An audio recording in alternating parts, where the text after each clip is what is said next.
যেই দিন এলান হবে জমিনের মধ্যে আমিরুল মুজাহিদিন বর্তমান পীর সাহেব হুজুর এমন একটা দিন চলে আসবে শেখ চরমনায় জমিনে নাই। এমন একটা দিন জমিনে আসবে আল্লামা মামুনুল হক জমিনে থাকতে পারবেন না। এমন একটা দিন এই জমিনের মধ্যে আসবে ওয়াকাটার মৌলানা হাফিজুর রহমান সিদ্দিক জমিন থেকে বিদায় হয়ে যাবে। এমন একটা দিন এই জমিনের মধ্যে আসবে আল্লামা খালিদ সাইফুল্লাহ আইয়ুবী জমিন থেকে বিদায় হবে। এমন একটা দিন আসবে আমি আজাদির মরণের খবরটাও পাইকে এলান করে দেওয়া হবে। বাংলাদেশের সিচুয়েশনের দিকে তাকাও। একটা সময় এমন ছিল হাফিজ হুজুর রহমাতুল্লাহি আলাইহি এদেশের মানুষকে দ্বীনের কথাগুলো বলে বলে শোনাইতেন। এমন একটা সময় ছিল সদর সাহেব হুজুর রহমাতুল্লাহি আলাইহি এদেশের মানুষকে দ্বীনের কথাগুলো বলে বলে শোনাইতেন। এমন একটা যুগ ছিল মুফতি আমিনী রহমাতুল্লাহি আলাইহি এদেশের মানুষকে দ্বীনের দাওয়াত দিয়ে দিয়ে শোনাইতেন। এমন একটা সময় ছিল দ্বীনের কথাগুলো বলে শাইখুল হাদিস আল্লামা আজিজুল হক রহমাতুল্লাহি আলাইহি শোনাইতেন। এমন একটা সময় ছিল রে যুবক, যে সময় চরমনাইর ইসহাক রহমাতুল্লাহি আলাইহি এদেশের মানুষকে দ্বীনের কথাগুলো বলে বলে শোনাইতেন।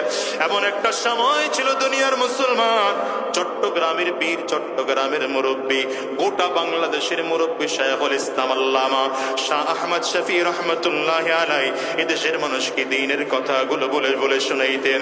আল্লাহর বান্দাও জমিন থেকে বিদায়। এমন একটা সময় ছিল আল্লামা জুনাইদ বাবু নগরী রহমাতুল্লাহি আলাইহি এদেশের মানুষকে দ্বীনের কথাগুলো বলে বলে শোনাইতেন। এদেশের মানুষকে দ্বীনের কথাগুলো বলে বলে শোনাইতেন। চরমনাইয়ের কালুমানি সৈয়দ ফজলুল করিম রহমাতুল্লাহি আলাইহি যুগের পরিবর্তনে আল্লাহর বান্দাও জমিন থেকে বিদায় হয়ে গেলেন। আমি তো বলি, মাঝে মাঝে বলি, আজকেও বলে যে এই চেয়ারগুলোতে তো আমরা আসলে বসার যোগ্যতা রাখি না। বসলাম কেন জানো? কাব্বারানি মাউতুল কুবারা, বড়রা নাই এই জন্য আমরা অযোগ্যরা সেই চেয়ারগুলো দখল করেছি। বাজানরে এমন একটা দিন এই যুগের মধ্যে, এই যুগে এমন একটা সময় চলে আসবে যেই দিন এলান হবে জমিনের মধ্যে আমিরুল মুজাহিদিন বর্তমান পীর সাহেব হুজুর। এমন একটা দিন চলে আসবে শেখ চরমনায় জমিনে নাই। এমন একটা দিন জমিনে আসবে আল্লামা মামুনুল হক জমিনে থাকতে পারবেন না। এমন একটা দিন জমিনের মধ্যে আসবে ওয়াকাটার মৌলানা হাফিজুর রহমান সিদ্দিক জমিন থেকে বিদায় হয়ে যাবে। এমন একটা দিন জমিনের মধ্যে আসবে আল্লামা খালিদ সাইফুল্লাহ আইয়ুবী জমিন থেকে বিদায় হবে। এমন একটা দিন আসবে আমি আজাদির মরণের খবরটাও পাইকে এলান করে দেওয়া হবে। ওরে যুবক, দিলের কান লাগায় শোনো, এই দুনিয়ায় কেউ থাকতে পারে নাই, তুমি আর আমিও পারবো না। আমি তো বলি আমরা ধীরে ধীরে ধীরে ধীরে মুরব্বী হারা হয়ে যাচ্ছি। মুরব্বীরা আমাদেরকে ছেড়ে ধীরে ধীরে রবের কাছে চলে যাচ্ছে। আর এমন করতে করতে এমন একটা সময় আসবে যেদিন উলামায়ে কেরাম সমাজের মধ্যে থাকবেন না। গোটা সমাজ থেকে আল্লাহ তাআলা উলামায়ে কেরামদেরকে উঠিয়ে নিবেন। সেই দিন আল্লাহ পাকের ইলমও উঠে যাবে। সেই দিন গোটা পৃথিবীর মধ্যে আর আলেম থাকবে না, দিনদার সেদিন থাকবে না, কোরআনওয়ালা সেদিন থাকবে না, ঈমানওয়ালা সেদিন থাকবে না। মনে রাখবা, সেই দিন যদি ঈমানদার না থাকে, কোরআনওয়ালা না থাকে, এই দুনিয়া আর থাকবে না, কিয়ামত হয়ে যাবে। আমার নবী জমিন থেকে বিদায় নেওয়ার পরে সাহাবায়ে কেরাম এই নবীর কাজ শুরু করলেন, দ্বীনের দাওয়াত দিতে আরম্ভ করলেন। কারণ আমার নবীর পরে আর কোন নবী গোটা জমিনের মধ্যে আসবে না। এই জন্য সাহাবায়ে কেরাম দেখলেন নবী যখন জমিন থেকে বিদায় হয়ে গেল, দ্বীনের দাওয়াত বন্ধ করা যাবে না। কোরআনের তালিম, কোরআনের দাওয়াত গোটা জাতির মাঝে দিতে শুরু করলেন। আবার সাহাবায়ে কেরামদেরকে যারা অনুসরণ করতে শুরু করলো, গোটা সমাজের মধ্যে এরা তাবেঈন হয়ে গেল। ধীরে ধীরে ধীরে ধীরে সাহাবায়ে কেরাম জমিন থেকে বিদায় নিয়ে নিলেন। এখন তাবেঈন গোটা সমাজের মাঝে দ্বীনের দাওয়াত দিতে শুরু করলেন। যুগের পরিবর্তনে তাবেঈনরাও জমিন থেকে বিদায়। তাবেঈনদেরকে যারা অনুসরণ করতেন তারা তাবে তাবেঈন, তারা এখন দ্বীনের দাওয়াত দিতে শুরু করলেন। যুগের পরিবর্তনের কারণে তাবেঈনরাও জমিন থেকে বিদায় হয়ে গেলেন। এমন একটা সময় ছিল যেই যুগে আইম্মায়ে মুজতাহিদিন দেশের মানুষকে দ্বীনের দাওয়াত দিয়ে শোনাইতেন, গোটা পৃথিবীর মানুষকে তারা দ্বীন শিখিয়েছেন। তারা বিদায় নেওয়ার পরে উলামায়ে মুতাকাদ্দিমিন গোটা পৃথিবীর মানুষকে দ্বীন শিখিয়েছেন। তারা বিদায় নেওয়ার পর উলামায়ে মুতাআখিরিন গোটা পৃথিবীর মানুষকে দ্বীনের দাওয়াত দিয়ে কোরআন শিখিয়েছে। শুধু তাই নয়, হুয়াল্লাযী বা'আসা ফিল উম্মিয়িনা রাসূলা হুয়াল্লাযী বা'আসা ফিল উম্মিয়িনা রাসূলাম মিনহুম ইয়াতলু আলাইহিম আয়াতি। আমি আমার মূর্খদের মাঝে আমার নবীকে পাঠাইলাম। আমার নবীর প্রথম দায়িত্ব হলো কোরআনুল কারীম তেলাওয়াত করে গোটা জাতিকে তারা শোনাবে। আমার নবীকে আল্লাহ তাআলা জমিনের মধ্যে পাঠিয়েছেন। নবীর প্রধান দায়িত্ব, প্রধান কাজ হলো জাতিকে কোরআনুল কারীমের তিলাওয়াত করে করে শোনানো, কোরআনের তিলাওয়াত গুলো শেখানো। তার মানে আল্লাহ তাআলা প্রথমেই বুঝাইতে চাইলেন, দুনিয়ার মানুষ, যদি আমার খুব প্রিয় বান্দা হতে চাও তাইলে কোরআনের বিকল্প নাই। এজন্য মানুষ যদি মানুষ হতে চাও তাইলে এক নম্বর আকল দিয়ে গুনাহ থেকে বেঁচে থাকো। যদি আকল গুনাহ থেকে বেঁচে থাকার জন্য যথেষ্ট না হয়, আল্লাহ বলেন তাইলে আমি আল্লাহ তাআলা 30 পারাওয়ালা কোরআন তোমার কাছে দিলাম, 114 সূরাওয়ালা কোরআন তোমার সামনে দিলাম। এই কোরআনুল কারীম যদি না বোঝো তাইলে আমার নবীকে তোমার কাছে পাঠাইলাম। নবীর মাধ্যমে কোরআন বুঝে বুঝে বুঝে বুঝে তারপরে আমল করে জান্নাতি হইয়া জমিন থেকে বিদায় নাও। এই কোরআন নাজিল হওয়ার পরে একদল ইমানদার হয়ে গেলেন আর একদল বেঈমান হয়ে গেল। এই কোরআন নাজিল হওয়ার পরে আবু বকর সিদ্দিক রাদিয়াল্লাহু আনহুর মতো মানুষ পৃথিবীর দামি মানুষ হয়ে গেলেন। নামে কাছাকাছি মিল থাকলেও আবু জাহাল কিন্তু জাহান্নামের আসামি হয়ে গেল। আবার দ্বিতীয় দিকে ভালো করে তাকাও, আবু জাহালের নামও কিন্তু আমর। নবীজির দ্বিতীয় নম্বর খলিফা আমর ইবনুল খাত্তাব রাদিয়াল্লাহু আনহুর নামও কিন্তু আমর। দুইজনের নাম আমর। একজন জান্নাতের মেহমান হয়ে গেলেন কোরআন ধরার কারণে, আরেকজন কোরআন ও নবীর বিরোধিতা করার কারণে জাহান্নামের আসামি হয়ে জমিন থেকে বিদায় হয়। ঠিক না? এই আমর রাদিয়াল্লাহু আনহু কি জানো? দুনিয়ার মানুষ, হযরত ওমর রওনা করেছেন নবীজির মাথা আনার জন্য তরবারি, উলঙ্গ তরবারি লইয়া রাহমাতুল লিল আলামিনের দরবারে রওনা করে প্রতিমধ্যেই জানতে পারে বোন আর বোন জামাই কালিমা পড়ে মুসলমান হয়ে গেল। বাড়িতে রওনা করলেন, দরজার উপরে লাথি মেরে দরজা ভেঙে ঘরের মধ্যে ঢুকে তাকিয়ে দেখলেন বোন আর বোন জামাই কোরআন পড়ে। বোন আর বোন জামাইকে মারতে শুরু করলেন তার বাড়ির বাট দিয়া। বোন সামনে এসে দাঁড়িয়েছেন, ভাইরে আমারে মারে মেরে মেরে জমিন থেকে বিদায় করে দাও। আমার আল্লাহকে রব বলে মেনেছি, নবীকে নবী বলে মেনেছি, জীবন চলে যাবে ঈমান ছাড়তে রাজি না।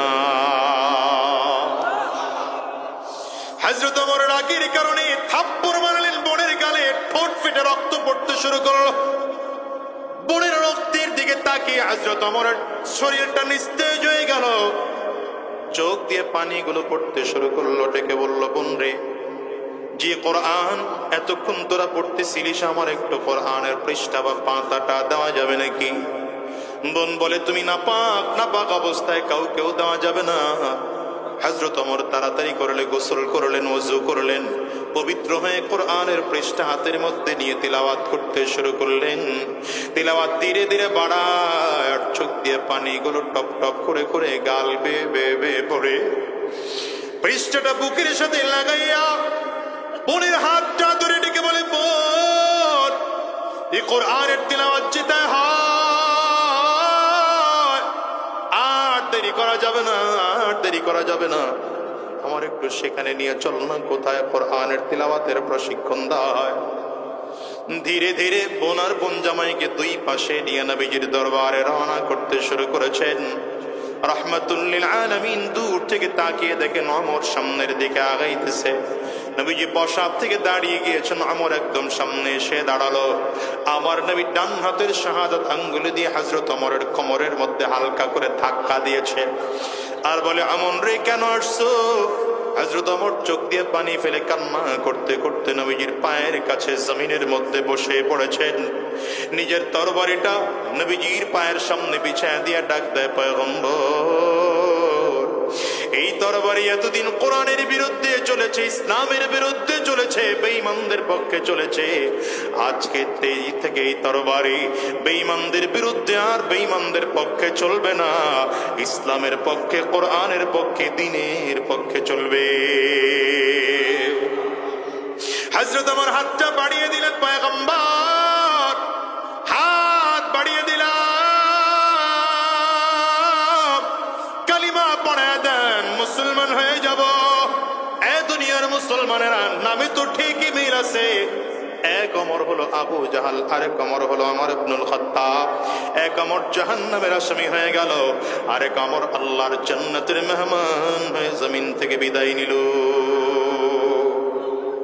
কি বোঝা গেল দুনিয়ার মুসলমানেরা? শোনো, কোরআনুল কারীম যখন নাজিল হয়ে গেল, আমার নবী যখন নবুয়ত প্রাপ্ত হয়ে গোটা মানুষদেরকে দ্বীনের দাওয়াত দিতে শুরু করলেন, মানুষদের মধ্যে দুইটা দল হয়ে গেল। এক দল নবীকে মানতে শুরু করলেন, আর এক দল বিরোধিতা করতে শুরু করেছেন। যারা মেনেছেন তারা কামিয়াব, তারা জান্নাতি হয়ে গেলেন।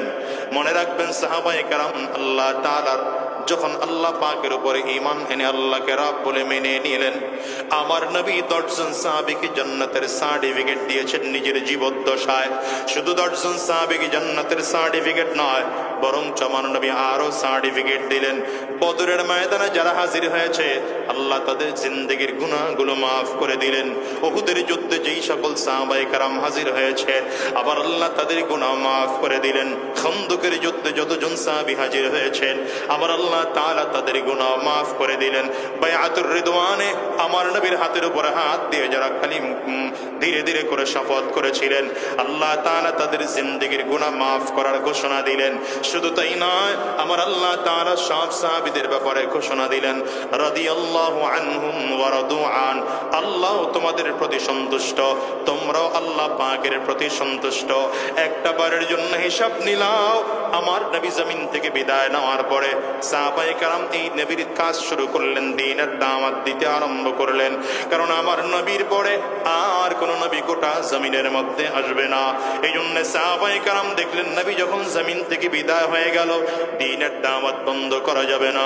কোরআনের তালিম, কোরআনের দাওয়াত গোটা জাতির মাঝে দিতে শুরু করলেন। আবার সাহাবায়ে কেরামদেরকে যারা অনুসরণ করতে শুরু করলো, গোটা সমাজের মধ্যে এরা তাবেঈন হয়ে গেল। ধীরে ধীরে ধীরে ধীরে সাহাবায়ে কেরাম জমিন থেকে বিদায় নিয়ে নিলেন। এখন তাবেঈন গোটা সমাজের মাঝে দ্বীনের দাওয়াত দিতে শুরু করলেন। যুগের পরিবর্তনে তাবেঈনরাও জমিন থেকে বিদায়। তাবেঈনদেরকে যারা অনুসরণ করতেন, তারা তাবেঈন, তারা এখন দ্বীনের দাওয়াত দিতে শুরু করলেন। যুগের পরিবর্তনের কারণে তাবেঈনরাও জমিন থেকে বিদায় হয়ে গেলেন। এমন একটা সময় ছিল যেই যুগে আইম্মায়ে মুজতাহিদিন দেশের মানুষকে দ্বীনের দাওয়াত দিয়ে শোনাইতেন। গোটা পৃথিবীর মানুষকে তারা দ্বীন শিখিয়েছেন। তারা বিদায় নেওয়ার পরে উলামায়ে মুতাকাদ্দিমিন গোটা পৃথিবীর মানুষকে দ্বীন শিখিয়েছেন। তারা বিদায় নেওয়ার পর উলামায়ে মুতাআখিরিন গোটা পৃথিবীর মানুষকে দ্বীনের দাওয়াত দিয়ে কোরআন শিখিয়েছে। শুধু তাই নয়, বাংলাদেশের সিচুয়েশনের দিকে তাকাও। একটা সময় এমন ছিল, হাফিজ হুজুর রহমাতুল্লাহি আলাইহি এদেশের মানুষকে দ্বীনের কথাগুলো বলে বলে শোনাইতেন। এমন একটা সময় ছিল, সদর সাহেব হুজুর রহমাতুল্লাহি আলাইহি এদেশের মানুষকে দ্বীনের কথাগুলো বলে বলে শোনাইতেন। এমন একটা যুগ ছিল, মুফতি আমিনী রহমাতুল্লাহি আলাইহি এদেশের মানুষকে দ্বীনের দাওয়াত দিয়ে দিয়ে শোনাইতেন। এমন একটা সময় ছিল, দ্বীনের কথাগুলো বলে শাইখুল হাদিস আল্লামা আজিজুল হক রাহমাতুল্লাহি আলাইহি শোনাইতেন। এমন একটা সময় ছিল রে যুবক, যেই সময় চরমনাইর ইসহাক রাহমাতুল্লাহি আলাইহি এদেশের মানুষকে দ্বীনের কথাগুলো বলে বলে শোনাইতেন। এমন একটা সময় ছিল দুনিয়ার মুসলমান, চট্টগ্রামের বীর, চট্টগ্রামের মুরব্বী, গোটা বাংলাদেশের মুরব্বী শাইখুল ইসলাম আল্লামা শাহ আহমদ শফি রাহমাতুল্লাহি আলাইহি এদেশের মানুষকে দ্বীনের কথাগুলো বলে বলে শোনাইতেন। আল্লাহর বান্দাও জমিন থেকে বিদায়। এমন একটা সময় ছিল, আল্লামা জুনাইদ বাবু নগরী রহমাতুল্লাহি আলাইহি এদেশের মানুষকে দ্বীনের কথাগুলো বলে বলে শোনাইতেন। এদেশের মানুষকে দ্বীনের কথাগুলো বলে বলে শোনাইতেন। চরমনাইয়ের কালুমানি করিম রহমতুল্লাহ আলাইহি যুগের পরিবর্তনে আল্লাহর বান্দাও জমিন থেকে বিদায় হয়ে গেলেন। আমি তো বলি, মাঝে মাঝে বলি, আজকেও বলে যে এই চেয়ারগুলোতে তো আমরা আসলে বসার যোগ্যতা রাখি না। বসলাম কেন জানো? কাব্বারানি মাউতুল কুবারা, বড়রা নাই এই জন্য আমরা অযোগ্যরা সেই চেয়ারগুলো দখল করেছি। বাজানরে, এমন একটা দিন এই যুগের মধ্যে, এই যুগে এমন একটা সময় চলে আসবে যেই দিন এলান হবে জমিনের মধ্যে আমিরুল মুজাহিদিন বর্তমান পীর সাহেব হুজুর না। এমন একটা দিন চলে আসবে শেখ চরমনায় জমিনে নাই। এমন একটা দিন জমিনে আসবে আল্লামা মামুনুল হক জমিনে থাকতে পারবেন না। এমন একটা দিন এই জমিনের মধ্যে আসবে কুয়াকাটার মৌলানা হাফিজুর রহমান সিদ্দিক জমিন থেকে বিদায় হয়ে যাবেন। এমন একটা দিন এই জমিনের মধ্যে আসবে আল্লামা খালিদ সাইফুল্লাহ আইয়ুবী জমিন থেকে বিদায় হবে। এমন একটা দিন আসবে আমি আজাদির মরণের খবরটাও ভাইকে এলান করে দেওয়া হবে। ওরে যুবক, দিলের কান লাগায় শোনো, এই দুনিয়ায় কেউ থাকতে পারে নাই, তুমি আর আমিও পারবো না। আমি তো বলি আমরা ধীরে ধীরে ধীরে ধীরে মুরব্বী হারা হয়ে যাচ্ছি। মুরব্বীরা আমাদেরকে ছেড়ে ধীরে ধীরে রবের কাছে চলে যাচ্ছে। আর এমন করতে করতে এমন একটা সময় আসবে যেদিন উলামায়ে কেরাম সমাজের মধ্যে থাকবেন না। গোটা সমাজ থেকে আল্লাহ তাআলা উলামায়ে কেরামদেরকে উঠিয়ে নিবেন। সেই দিন আল্লাহ পাকের ইলম উঠে যাবে। সেই দিন গোটা পৃথিবীর মধ্যে আর আলেম থাকবে না, দিনদার সেদিন থাকবে না, কোরআনওয়ালা সেদিন থাকবে না, ঈমানওয়ালা সেদিন থাকবে না। মনে রাখবা, সেই দিন যদি ঈমানদার না থাকে, কোরআনওয়ালা না থাকে, এই দুনিয়া আর থাকবে না, কিয়ামত হয়ে যাবে। এই জন্য সাবধান করে বলি বাজার, দুনিয়ার তালে তো ডুবে আছো, মনে করতে পারো দুনিয়াটা অনেক বড়। 70 বছরের হায়াত, 60-80 বছরের হায়াত না রে বাজার না। এই বিশাল লম্বা হায়াতটাকে কিয়ামতের ময়দানে খুব ছোট মনে হবে। এই লম্বা হায়াত নয়, বরঞ্চ দুনিয়ার দিকে তাকাও। দুনিয়াটা তোমার আমার জন্য আপন নয়। এই দুনিয়া তোমার আমার পর। দুনিয়ার জন্য যত চেষ্টা করে, ফিকির করে, মেহনত করি, এই দুনিয়া তোমাকে আমাকে দুনিয়ায় থাকতে দেয় না, বরঞ্চ দুনিয়াটা তোমাকে আমাকে গরিব বানায় জমিন থেকে পাঠাইয়া দেয়। দুনিয়ায় কত টাকাওয়ালা, কত পয়সাওয়ালা, কত টাকা অর্থ সম্পদের মালিক আজকে রাস্তার পাশে ঘুমায়, 3টা টুকরা কাপড়ের প্যাকেট বানাইয়া মাত্র 3.5 হাত পাটির মধ্যে তারা শোয়া রাখছে। বাজার এখন আছে না নাই? চিৎকার করে জোরে জোরে বলো। আমি তো বলি, যেই টাকা, যেই বাড়ি গাড়ির জন্য এত মেহনত করলা, ফিকির করলা, দেখো তো তাকাইয়া আমার দেশের মানুষগুলো যারা বাড়ি করে, বাড়ি করার আগে কোন ইঞ্জিনিয়ারকে দিয়ে এটার প্ল্যানিং করাইলে ভালো হবে, খুঁজে খুঁজে সেই ইঞ্জিনিয়ারকে দিয়ে প্ল্যানিং করায়। কোন কোম্পানির রড কিনলে বাড়িটা ভালো হবে, খুঁজে সেই কোম্পানির থেকে রড কিনলা। খুঁজে খুঁজে কোন কোম্পানির সিমেন্ট কিনলে ভালো হবে, খুঁজে খুঁজে সেই কোম্পানির থেকে সিমেন্ট কিনলা। কোন মিস্ত্রিকে দিয়া কাজ করাইলে বিল্ডিংটা ভালো হবে, খুঁজে খুঁজে সেই মিস্ত্রিকে দিয়া কাজ করাইলা। কিন্তু একটা বারের জন্যও কি ফিকির করেছো রে যুবক? এই বাড়িটা কার জন্য তুমি করো? তুমি যেই নিজে বাড়িটা করতেছো, 5 বছর 10 বছর সময় লাগাইয়া বাড়িটা তৈরি করলা, এই বাড়িটা তুমি থাকতে পারলা না, বাড়ির থেকে বিদায় হয়ে গেল। এই বাড়িটা তোমার সন্তান মালিক হয়ে সে ভোগ করতেছে, অথবা তার সন্তান মালিক হয়ে এখানে ভোগ করতেছে। আমি তো হিসাব করে দেখি, এই যে কয়েকদিন আগে আমি আর নিজের ঘর দেখতেছিলাম, বাচ্চা 2টাকে সাথে নিয়ে আমার ঘর দেখতেছি, কাজ চলতেছে। ছোট বাচ্চাটা বুঝে না, বলতে বলতে বলে ফেলছে, আব্বু মরে গেলে তো বাড়িটা আমাদেরই হবে।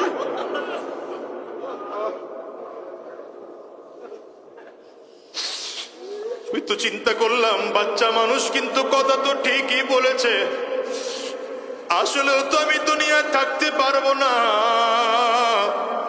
এই বাড়ি ছেড়ে চলে যেতে হবে, গাড়ি ছেড়ে চলে যেতে হবে, সম্মান ছেড়ে চলে যেতে হবে। এ বাজান রে, দেখো না দুনিয়ায় কত মানুষ জমিন থেকে বিদায় হয়, কত মানুষ ট্রাকের নিচে পড়ে মারা যায়, কত মানুষ ট্রাকের চাপায় পড়ে মারা যায়, কত মানুষ মোটর সাইকেলে অ্যাক্সিডেন্ট করে মারা যায়, কত মানুষ নদীর মধ্যে ডুবে জমিন থেকে বিদায় হয়, কত মানুষ হার্ট অ্যাটাক করে মারা যায়। কত মানুষ কত সমস্যায় হয়ে, কত মানুষ কত অসুবিধায় হয়ে মারা যায়। একটা বারের জন্য খেয়াল করে চলে যুবক, যেই দুনিয়ার জন্য এত ফিকির, এত চেষ্টা, এত মেহনত, ওই দুনিয়া তোমার আপন নয়, দুনিয়া তোমার পর। এই দুনিয়ার পিছনে পাগল হয়ে কোনো লাভ নাই। আমি তো খেয়াল করে দেখো, ভালো করে খেয়াল করে দেখো, এই দুনিয়ার টাকাওয়ালা, ক্ষমতাওয়ালা, সম্মানওয়ালা সব পড়ে থাকবে, মাত্র 3টা কাপড়ের প্যাকেট হয়ে জমিন থেকে বিদায় হওয়া লাগবে। বাজানরে তাকায় দেখো না, দুনিয়ার যতগুলো মানুষ আছে আজকের এই ময়দানেও যারা হাজির, সব কবরের যাত্রী। এই দুনিয়ায় কেউ চিরস্থায়ী থাকার জন্য আসে নাই রে বাজার।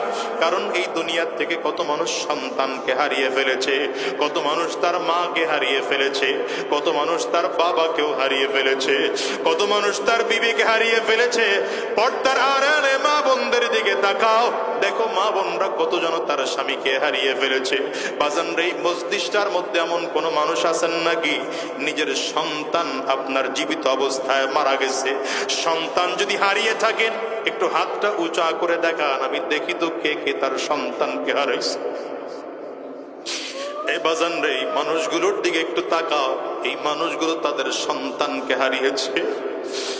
এতগুলো মানুষ হাত তুলেছে, এদের কারো সন্তান জমিন থেকে বিদায় হয়ে গেছে। এবার একটু হাত তুলেন তো দেখি, কার মা নাই, মাকে হারিয়েছে? কার বাবা নাই, বাবাকে হারিয়েছো? বাজান হাতটা তুলে একটু দেখাও, হাতগুলো তুলে রাখো বাজান, নামায় না। আমার যুবকেরা তাকায় দেখো, মা হারা মানুষদের চোখের পানি কেমন হয়, বাবা হারা মানুষদের চোখের পানি কেমন হয়, আরে সন্তান হারা মানুষদের চোখের পানি কেমন হয়। যুবক রে, এই মানুষগুলোর চেহারার দিকে একটু তাকিয়ে তাকিয়ে দেখো, মানুষগুলো চোখের পানি ফেলে হাত তুলেছে। এদের কারো ঘরে মা নাই, কারো ঘরে বাবা নাই, কারো সন্তান বিদায়। ও যুবক রে, হিসাব মিলাও, এমন একটা দিন আসবে যেদিন তোমাকে আমাকেও জমিন থেকে বিদায় হওয়া লাগবে। আজরাইল তোমার আমার সামনে এসে দাঁড়ায় যাবে। হিসাব করে দেখো, ওই কবরে তোমাকে আমাকেও যেতে হবে। সাবধান, ওই কবর বড় ভয়ঙ্কর। কবর কিন্তু বারবার করে বলে, আনা বাইতুল জুলমা, আনা বাইতুল ওয়াহদা, আনা বাইতুত তুরাব। কবর বলে, আমি বড় একাকীর ঘর, আমি বড় অন্ধকার ঘর, আমার কাছে সাথী নাই, বাতি নাই, দুনিয়ার কোনো কিছুই নাই, আমি শুধু চিনি আমল। ভালো আমল করে যদি কবরে বলে ভালো আচরণ করব, আর যদি ভালো আমল করে আসতে না পারো, কবর বলে আমার ডানেও মাটি, বামেও মাটি, সামনেও মাটি, পেছনেও মাটি। আমি দুই দিক থেকে কবরের মাটিগুলো একত্রিত হইয়া গুনাহগারের লাশটাকে এত জোরে চাপ মারবো, এক বছরের হাড্ডি কিন্তু আরেকটা পাশরায় নিয়ে পৌঁছাইয়ে দেব। এই বাজান গুনাহগার যখন কিয়ামতের ময়দানে দাঁড়াবে, গুনাহগার তাকিয়ে দেখবে সূর্য মাথার মুঠো মাথা উপরে দেখা যায়, মাথার মগজগুলো সূর্যের তাপে টকবক করে করে ফুটতেছে এমন মনে হয়। আহারে জমিনটা তামার। মানুষ তাকিয়ে দেখবে জাহান্নামের আগুন। ডান দিক থেকে করিম করিম আওয়াজ দিয়ে সামনের দিকে আগায়, বাম দিক থেকে আগায়, সামনের দিকে আগায়, পেছন দিক থেকে আগায়। মানুষগুলো পাগল পাড়া হয়ে যাবে। আর ওদিকে জাহান্নাম চিৎকার করে করে ডাক দেয়, হাল মিন মাজিদ, আমারে আরো দাও, আরো দাও, আরো দাও। মানুষগুলো পাগল পাড়া হয়ে যাবে। কোথায় গেলে একটু মুক্তি পাওয়া যাবে মানুষ জানে না। কারো হাঁটু পর্যন্ত ঘাম থাকবে, কারো টাকনো পর্যন্ত ঘাম থাকবে, কারো কোমর পর্যন্ত ঘাম, কারো টাকনো হাত পর্যন্ত ঘাম, কারো কাঁধ পর্যন্ত ঘাম, কারো কেউ ঘামের সাগরের মধ্যে হাবুডুবু খাইতে থাকবে। ও বাজান, অবস্থাটা তো ভয়ঙ্কর। সন্তান বাবা মাকে চিনবে না, বাবা মা তার সন্তানকে চিনবে না, বন্ধু তার বন্ধুকে চিনবে না, ভাই তার ভাইকে চিনবে না, স্ত্রী তার স্বামীকে চিনবে না, স্বামী তার স্ত্রীকে চিনবে না। হিসাব মিলায় দেখো, ওই কবরে আপন একমাত্র কে? চিল্লায় জোরে কর। আরে হাসরের ময়দানে আপন কে? ওই মাওলার পাগল যদি ওই বিদায় না যায়, করেও শান্তি নাই। এই জন্য বলে যাই বাজান, গুনাহ ছেড়ে দাও, হারাম রাস্তা ছেড়ে দাও। যদিও তোমার আমার মধ্যে আল্লাহ তাআলা গুনাহের সাত গুনাহের মজা দিয়ে সৃষ্টি করেছেন, কিন্তু আজকের ময়দান থেকে ওয়াদা করে বিদায় হও, আমরা হারাম রাস্তায় কদম বাড়াবো না, শয়তানি রাস্তায় কদম বাড়াবো না। আমার মালিকের পাগল হয়ে যাব, মালিকের গোলাম হয়ে যাব। কারণ জানো, কিয়ামতের ময়দানে জান্নাত ও জাহান্নামের জান্নাতের যত নাজ ও নিয়ামত হবে, সব থেকে উত্তম নিয়ামত হবে আমার মালিকের দিদার। একদল পাগল থাকবে এরা এমন, পুরো ময়দানে শুধু দৌড়াবে আর চিল্লাবে আর ডেকে ডেকে বলবে, আমার মালিক কই, আমার আল্লাহ। মানুষগুলো চিল্লা চিল্লায় দৌড়াইতে দৌড়াইতে হয়রান আর পেরেশান হইয়া আল্লাহ পাকের আরশে আজিমের পায়ের মধ্যে হেলান লাগায় বসে থাকবে। আল্লাহ তাআলা ফেরেশতাদেরকে ডাকবেন, ওরা কই, আমার এই বান্দাদেরকে একটু ডাকো। বান্দাদেরকে আমার মালিকের সামনে দাঁড় করায় দেওয়া হবে। আল্লাহ তাআলা পর্দার আড়াল থেকে ডেকে বলবেন, গোলাম রে, কেন দৌড়াও আর চিল্লাও? এই বান্দা বলবে, আল্লাহ তুমি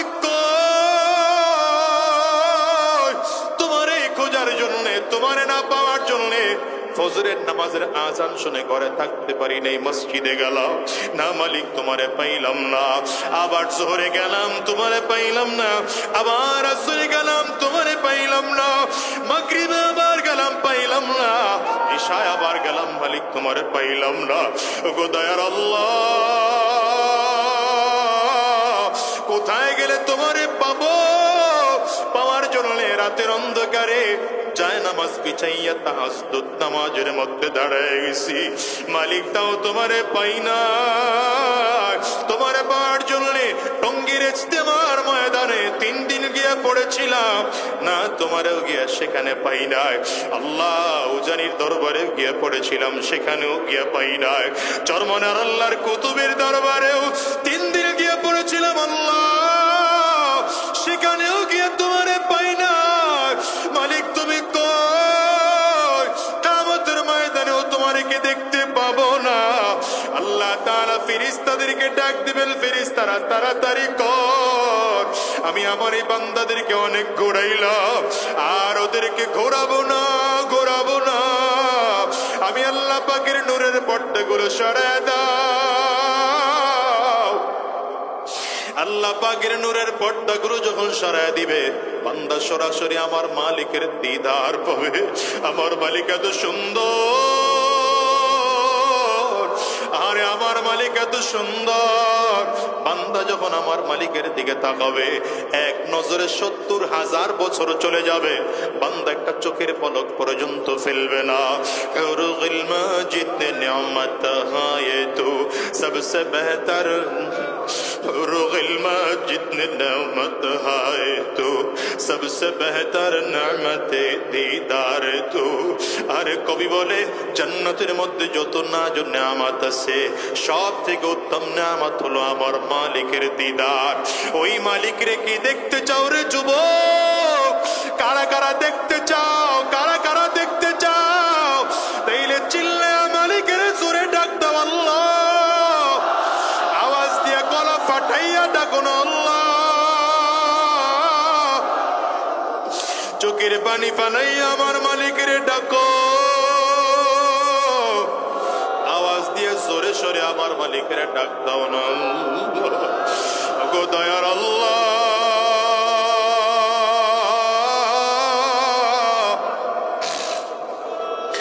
আল্লাহ তোমার গোলামদেরকে একটু তাকাও, তাকাইয়া দেখো তোমার গোলামদের চোখের কোটায় পানি, কারো চক্ষু 2টা লাল।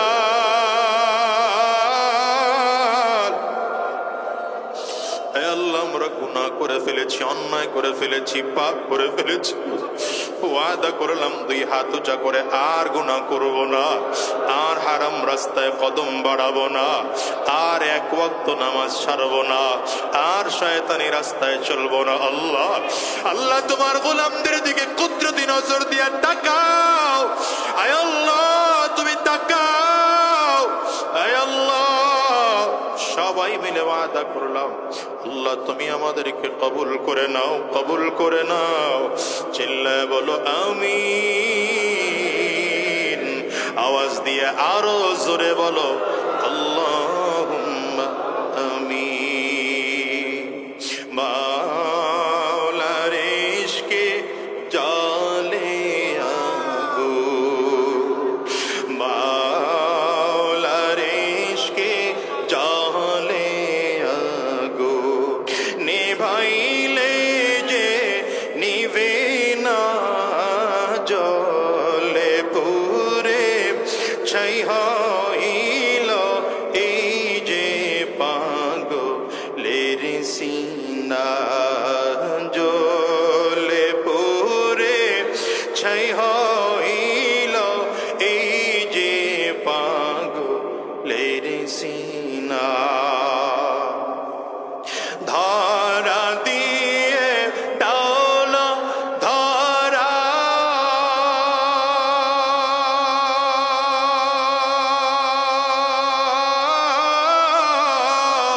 কাছে থেকেও দাও না সারা, ধরা দিয়ে দাও না ধরা,